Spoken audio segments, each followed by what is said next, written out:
it basically started, I don't know. I guess I'd say maybe with Thomas Edison, if people want to go that route. It's not necessarily a fact that Thomas Edison was coming up with the ghost box and communicating with the dead, but people have speculated and such that that has happened. We can fast forward from there to the 60s. We started to do traditional EVP for the very first time. With Konstantin Radover was very dominant in the field at that time, and Frederick Jurgensen, who also discovered the first EVP voices while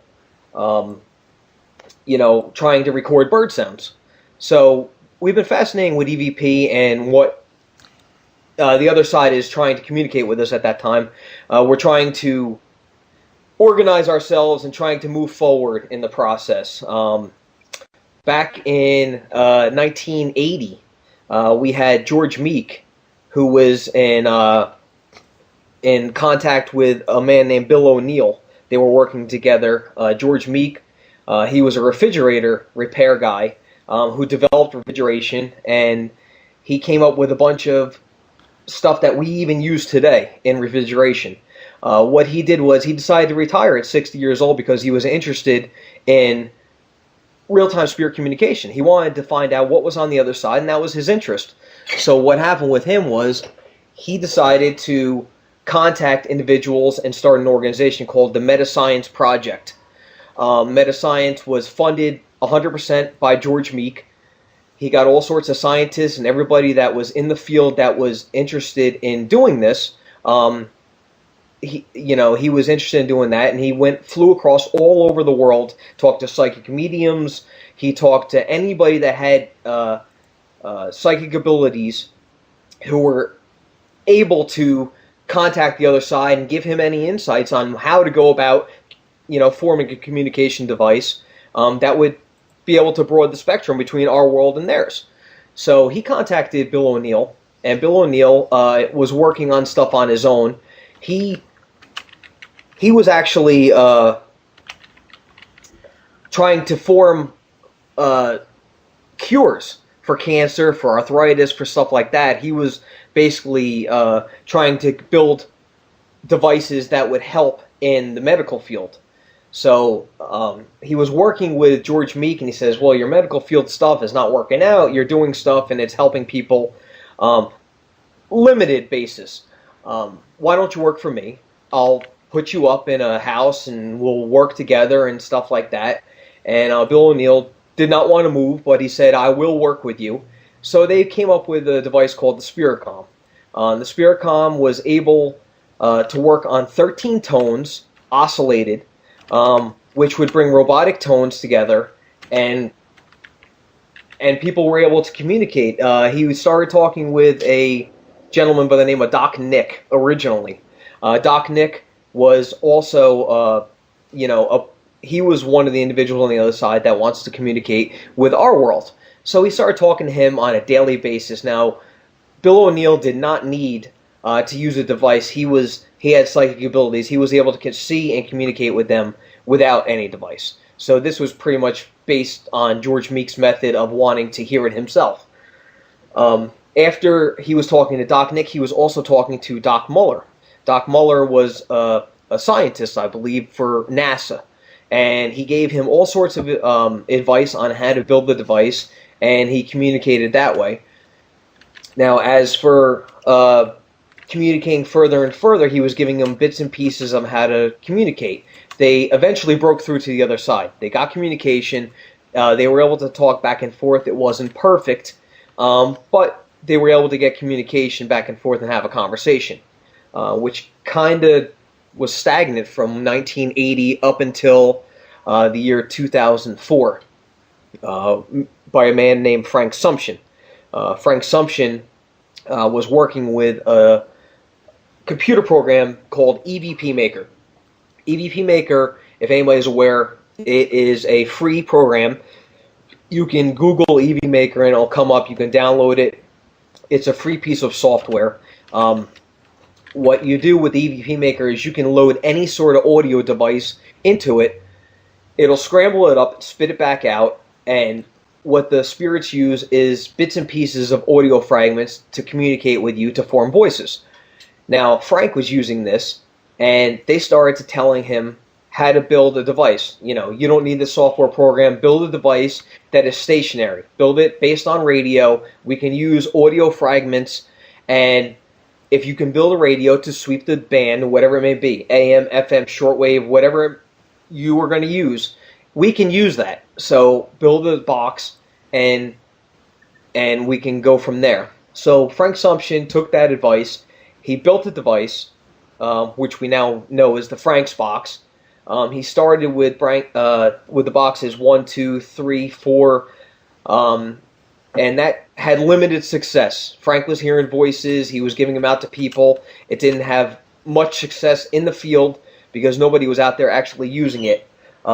He eventually gave it to people who were actually able to go out to haunted locations and use his boxes, who started getting responses. You know, what's your name? They started getting names of people who had died in that location.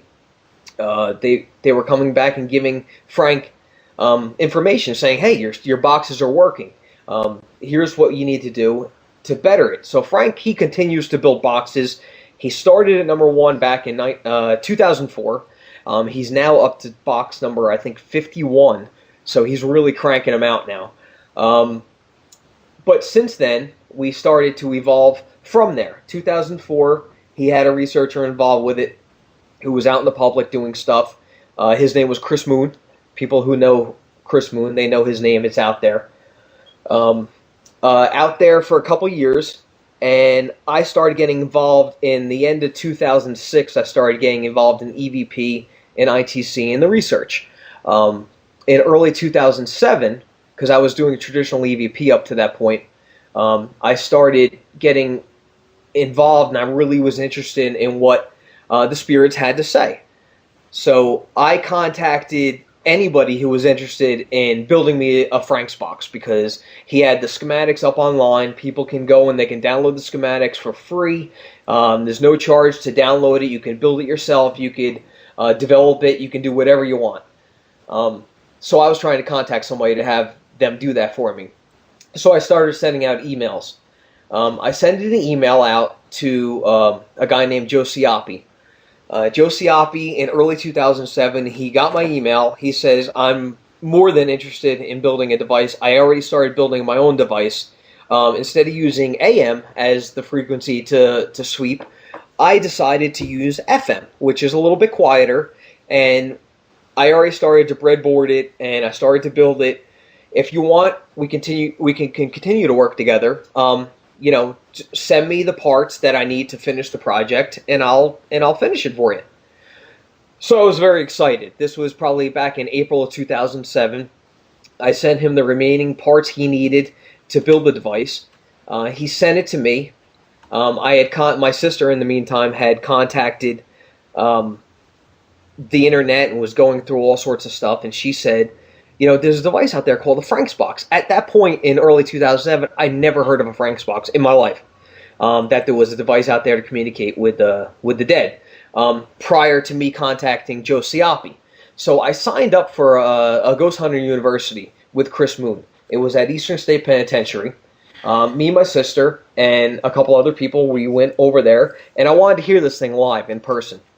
So we went there. It was in May of 2007, and we went there and had a great night.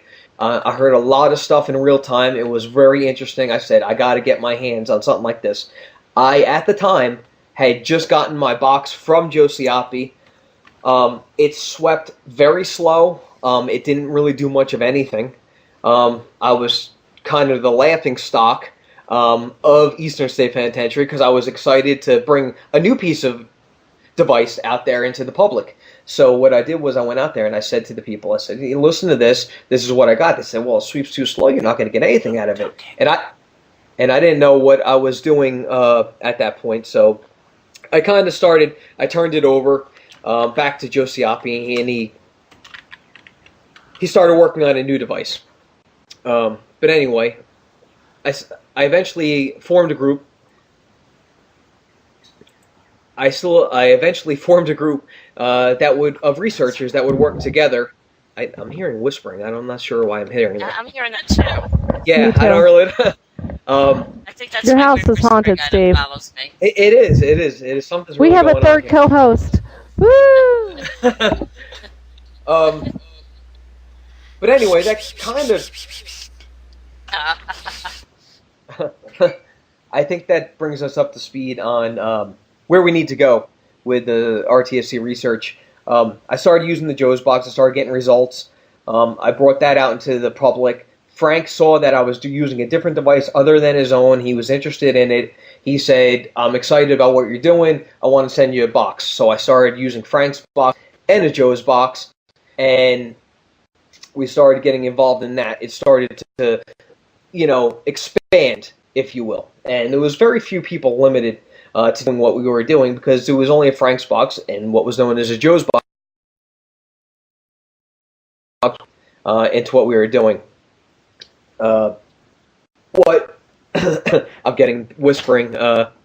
People are instant messaging me that there's whispering. Very secretive and quiet. So what happened was it brought us up to the end of 2007 where we invented what was now known as the Shack Hack. The Shack Hack got a lot of people interested in it. Love the hack. Love the hack. Kristen loves the hack. Sharon loves the hack. But anyway, that's my background in how I got up until the Shack Hack and my involvement in RTSC